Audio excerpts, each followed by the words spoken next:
যে কোনো জায়গায় লাগার সঙ্গে সঙ্গে ওই আগুন যাইয়া কলিজা পর্যন্ত পয়সা যাবা। আল্লাহ আপনি আমাকে আমাদের সবাইকে মাফ করে দিয়ে জাহান্নামের আগুনে বলতেছে হবে আল্লাহ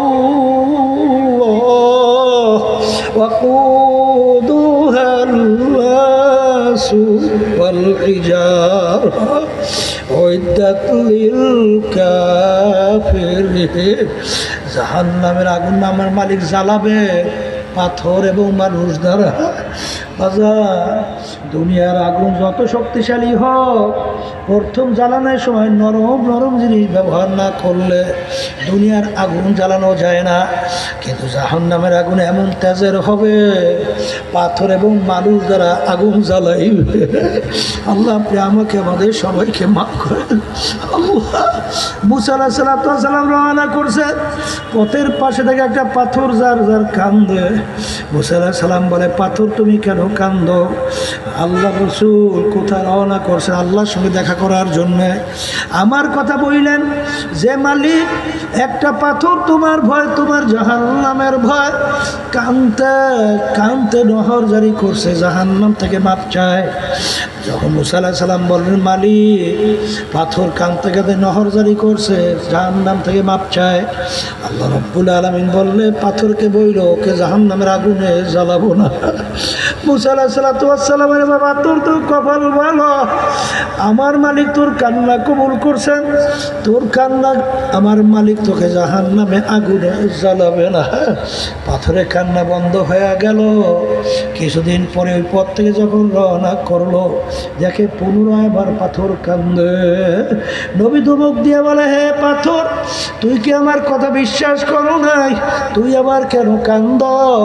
নবী বিশ্বাস করছি, চিন্তা কইরা দেখছি, যদি না কান্দতাম আপনার নজরেও পড়তাম না।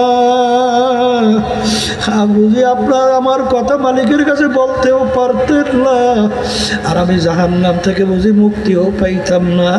যেই কান্নার ওসিলে জাহান্নাম থেকে মাপ পাইলাম, ওই কান্না আমি পাথর কিয়ামত পর্যন্ত আর কোনো দিন ছাড়ব না। এ কবরের যাত্রীরা, আমার মালিক বান্দা বান্দির চোখের পানি সহ্য করতে পারে না। মান বাকা মিন খাশিয়াতিল্লাহ হারামাল্লাহু তিলকাল আইনা আলান নার। যেই চোখ আমার মাওলার ভয় কাঁদবে, ওই চক্ষুর জন্য জাহান্নামের আগুন আমার মাওলা হারাম কইরা দেবে। এই জন্য আমার বাজানদেরকে বলবো, বাজান সন্তান মারা গেলে চোখে পানি আসে, সম্পদ নষ্ট হয়ে গেলে চোখের ভিতরে পানি আসে, সম্মান নষ্ট হয়ে গেলে চোখে পানি আসে। তোমার আমার গুনার কারণে যে জাহান্নামের আগুন জ্বলছে, ওই জাহান্নামের আগুন চোখের পানি ছাড়া ঠান্ডা হবে।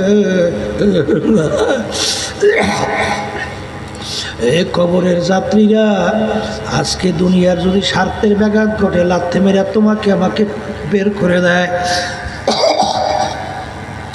অনেক সময় স্বার্থের ব্যাঘাত ঘটলে সন্তান মাকে মাইরে ফেলায়, মা সন্তানকে মারে। কিন্তু বাজান আমার মালিকের সমস্ত নেয়ামত তুমি আর আমি ভোগ করলাম, আমার মালিক তোমাকে